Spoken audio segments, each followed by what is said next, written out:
এদিকে লোকসভা ভোটের আগে বিজেপির মাস্টার স্ট্রোক। ভোট ঘোষণার মাত্র কয়েকদিন আগেই কার্যকর হলো সিএএ, যা নিয়ে ফের নতুন করে তোলপাড় জাতীয় রাজনীতি। অবশেষে বিল পাশের প্রায় 4.5 বছর পর দেশ জুড়ে কার্যকর হলো সিএএ।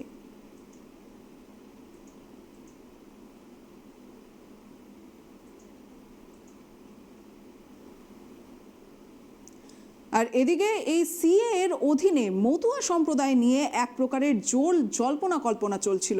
পাশাপাশি এই সিএএ গোটা দেশের পাশাপাশি কার্যকর হলো পশ্চিমবঙ্গেও। আর এবার এই সিএএ নিয়ে মতুয়া সম্প্রদায় কি বলছেন সে বিষয়ে আমরা বিস্তারিত জানবো আমাদের প্রতিনিধি দেবযানীর কাছ থেকে।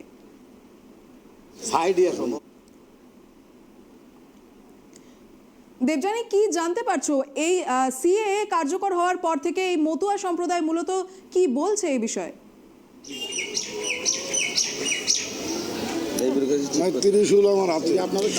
দেখো, নাগরিকত্ব সংশোধনী আইন এটা চালু করার দাবিতে অনেক দিন ধরেই মতুয়ারা আন্দোলন করছিল এবং অবশেষে গতকাল সন্ধ্যের পর থেকে এই আইন কার্যকরী হয়েছে। আর আমরা এই মুহূর্তে রয়েছি ঠাকুর বাড়ির একদম দালানে। সেখানে আমার সঙ্গে মতুয়া মহাসংঘের যারা রয়েছেন এখানে তারা প্রত্যেকেই রয়েছেন এবং স্বাভাবিকভাবেই আজকে তারা ভীষণ খুশি। তবে তাদেরও কিছু বক্তব্য রয়েছে। গতকাল 24 ঘন্টা কাটেনি এই আইন কার্যকর হয়েছে, কি বলছেন তারা আমরা একদম সরাসরি তাদের মুখ থেকে শুনবো। অনেক দিন ধরে আপনারা চাইছিলেন যে এই আইন কার্যকর করা হোক, গতকাল হয়েছে, কি বলবেন আপনারা? আমরা এই আইন কার্যকরী হয়েছে, আমরা তাতে খুশি, কিন্তু আমরা কোনো শর্তের ভিতরে যাব না। নিঃশর্তে আমাদের নাগরিকত্ব চাই। শর্ত যা ওনারা বুঝবে, আমরা কোনো শর্ত বুঝি না। আমরা সরল প্রাণ মানুষ। আমার ঠাকুরের উত্তরস্বরী শান্তনু ঠাকুর যেদিকে যাবে আমরা সেদিকে আসি। আমরা দিদি চিনি না, মোদি চিনি না, আমরা চিনি আমার ঠাকুর মশাইকে, শান্তনু ঠাকুর। সে যেদিকে যাবে আমরা সেদিকে আসি। কি শর্ত আপনারা মানবেন? ওনারা যদি কোনো শর্ত মানে দিয়ে থাকে ওতে, আমরা কোনো শর্তের ভিতরে নাই। আমরা পারবো না ওই দেশের কোনো প্রুফ দেখাইতে, না পারবো এই দেশের কোনো বর্ডার স্লিপ দেখাইতে, না পারবো এই জায়গার কোনো থানার ডকুমেন্টস দেখাইতে যে আমরা ওখান থেকে আসছি, থানায় আমরা সিলিন্ডার হয়েছি, এও আমরা হই নাই। এই জন্য ওনাদের 3টে শর্ত রাখছে, ওই শর্ত আমরা মানি না। আমাকে যদি দিতে হয়, আমাকে যদি ভালোবাসতে হয়, আমাকে নিঃস্বার্থে ভালোবাসো। আমরা সরল প্রাণ মানুষ, আমরা কোনো লড়াই চাই না, আমরা কোনো অশান্তি চাই না। আপনারা কবে এসেছেন বাংলাদেশ থেকে? এদেশে কবে এসেছেন? আমরা বাংলাদেশ থেকে এসেছি 1984। আপনাদের আধার কার্ড, ভোটার কার্ড সব আছে? আমার Aadhaar card, ration card, PAN card, voter card, bank account, SC certificate, সমস্ত ডকুমেন্ট আছে। এবং আমি ক্লাস 8 পর্যন্ত কৃষ্ণপুর আদর্শ বিদ্যা মন্দির দমদম পার্ক সেখানে পড়াশোনা করেছি। সেখান থেকে 8 পাস করার ফলে আমাদের বাড়ি ছিল গভর্নমেন্টের একটা সরকারি ভেস্টেড ল্যান্ডের মধ্যে, বাগুয়াটি বলে একটি জায়গা, কেষ্টপুর খাল। আপনি ভোট দেন তো? হ্যাঁ, আমি নিশ্চয়ই ভোট দিই। আচ্ছা, মুখ্যমন্ত্রী আর কিছুক্ষণ আগে আপনি জানেন যে হাবড়া একটি প্রশাসনিক সভা করেছেন এবং সেখান থেকে উনি বলছেন যে ভোটের আগে এটা ভাওতাবাজি। আপনারা যখন ভোট দেন, আপনারা যখন এদেশের নাগরিক, তখন এটা শুধুমাত্র ভাওতা দেওয়া হচ্ছে। আপনাদের এই যে নাগরিকত্ব দেওয়ার কথা বলছে, এটা স্রেফ ভোটের আগে একটা চমক। কি বলবেন? না, আমি মাননীয় মুখ্যমন্ত্রীর প্রতি শ্রদ্ধা জ্ঞাপন করে বলতে চাই, যদি আমাদের ভোটার কার্ডটা নাগরিকত্বের প্রমাণ হয় অথবা আধার কার্ড নাগরিকত্বের প্রমাণ হয়, তাহলে আমি ওনার কাছে জানতে চাই, যদি সেটা প্রমাণ হয়ে থাকবে, তাহলে আমরা যদি কোথাও কোনো সময়ে আমাদের কোনো মানুষ, পূর্ববঙ্গ থেকে আগত সকল সনাতনী তথা মতুয়া ধর্মের, সূক্ষ্ম সনাতন ধর্মের মানুষ যদি কোনো জায়গায় গিয়ে পাসপোর্টের জন্য আবেদন করে, সেই পাসপোর্টের জন্য তাকে বলা হয় ডেট অফ বার্থ সার্টিফিকেট তৎসহ 71 সালের দলিল, ওনার রাজ্যে থেকে উনি এই ধরনের কেন কথাবার্তা বলবে? ওনার প্রশাসনের মানুষ কেন এই সব চাইবে?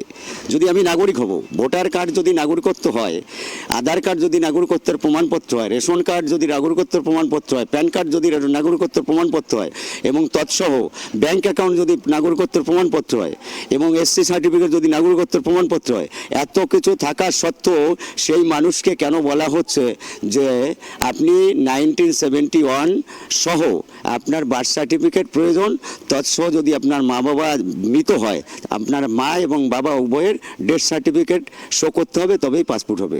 আমি সেই রাজ্যেই বসবাস করি। আমি মাননীয় যে মুখ্যমন্ত্রী আছেন মাননীয়, তার প্রতি আমি শ্রদ্ধা জ্ঞাপন করে বলছি, সেগুলো আগে উইথড্র করুক, তাহলে আমাদের অনেক প্রশ্ন থাকতো না, অনেক রকম সমস্যা থেকে বঞ্চিত। আমার বক্তব্য হচ্ছে দিদি বলছে তোমাদের ভোটার কার্ড, রেশন কার্ড, আধার কার্ড সব আছে, তোমরা এই দেশের নাগরিক। কেন্দ্র বলছে তোমাদের নাগরিকত্ব দেব। আমাদের নিয়ে কে খেলা করছে, কে সত্যি বলছে, এই সত্যিটারে দেখতে চাই আমরা। কে দিদি সত্যি বলছে না মোদি সত্যি বলছে, না আমাদের নিয়ে কে খেলা করছে? একজন বলছে তোমরা এই দেশের নাগরিক, ভোটার কার্ড, রেশন কার্ড সব আছে, আর একজন কেন্দ্রের থেকে বলছে তোমাদের নাগরিকত্ব দেব। সত্যিটা বলছে কে? না আমাদের নিয়ে খেলা করছে। তবে সাপ নিয়ে খেলা করা খুব খারাপ জিনিস। আপনারা আবেদন করেছেন, কালকেই তো নোটিফিকেশন হয়েছে। করবো, আগে ফর্ম দেখবো, ফর্মে কি শর্ত রাখছে, শর্ত দেখবো, তারপরে আবেদন। যদি কোনো শর্ত রেখে থাকে তাহলে অত পুরাই ফেলবো, জয় হরি বল দিয়ে পুরাই ফেলবো। না এই যে বলে থানায় কোনো শর্তের ভিতরে যাবো না, জয় হরি বল। পাসপোর্ট আনার আগে বলবে থানায় দেখা করুন, হ্যাঁ থানায় পুলিশ বলবে 5,000 দাও, হ্যাঁ এই যে নাহলে পুলিশ টাকা না দিলে পাসপোর্ট ছাড়বে না, বাড়িতে যাবে, হ্যাঁ তাই এইগুলো তো আমাদের তো দরকার হবে না। আচ্ছা, মহিলারা আছেন আমি দেখতে পাচ্ছি, একটু আপনারা আসবেন, আপনাদের সঙ্গে কথা বলবো। আপনাদের কি বক্তব্য? সিএ নিয়ে আপনারা আন্দোলন করেছেন, আপনাদের কি বক্তব্য? আমি ওই ব্যাপারে কোনো কথা বলতে পারবো না। আপনারা কি খুশি? আমরা খুশি। আমি প্রচণ্ড খুশি। আমি এত খুশি হয়েছি, এত আনন্দ পেয়েছি যে আমার ঠাকুর আমাদের এটা পাস করে দিয়েছে, আমাদের খুব খুশি পেয়েছি, আনন্দ হয়েছে আমাদের। আচ্ছা, এটার এফেক্ট ভোটে পড়বে কি? হ্যাঁ, 100 বার পড়বে, ভোটে জিতবে। এবং আমাদের দামোদর মোদিজি প্রচুর ভোটে জিতবে, একচাটিয়া ভোট। আমার শান্তনগর বনগাঁও লোকসভায় একচাটিয়া ভোট দেবে মানুষে। না হলে পরে দেখা যাবে। এখন তো দেখছি হবে সান্ত্বনা দিছে। সান্ত্বনা যখন দেখবো যে সান্ত্বনা আমাদের খালি বুঝতেছে ভোট নেওয়ার জন্য, তখনই চিন্তা তখন হবে। এখন ওই সব চিন্তা ভাবনা আমরা নেব না। এখন আপনারা খুশি? আমরা খুশি। এটা দেখে আপনারা ভোট দেবেন? হ্যাঁ।